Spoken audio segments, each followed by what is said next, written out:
Assalamu alaikum warahmatullahi ta'ala wa barakatuhu. Barkanmu da sake saduwa da ku a cikin wannan channel din ta AHU Tech. Darasin namu na yau zai bayani ne akan yanda zaka hana a saka group a WhatsApp. Yawwa, kafin mu je cikin darasin kai tsaye, da Allah idan kai bako ne a wannan channel din, ka danna mana alamar subscribing, sannan ka danna alamar ƙararrawar sanarwa yanda za a sanar da kai da zaran mun ɗora sabon shirin. Dan haka sai mu tafi cikin shirin kai tsaye. Da fari zaka je WhatsApp naka, sai ka je setting na WhatsApp naka. Idan ka je setting na WhatsApp naka, sai ka kalla ka je account.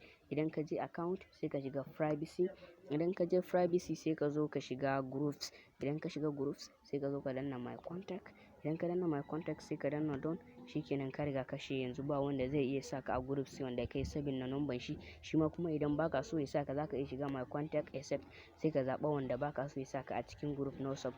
Shikenan yanzu gashi zaka zaɓa wannan, duk wanda ka taɓa, misali wannan ko wannan ko wannan ko wannan, duka ba za su iya saka a group ba. Idan ma duka kake so kai makin, zaka iya yi. Dan haka mun gode. Idan bidiyon ya burge ka, sai ka danna alamar like, sannan kai sharing zuwa ga 'yan uwa domin su ma su amfana. Mun gode.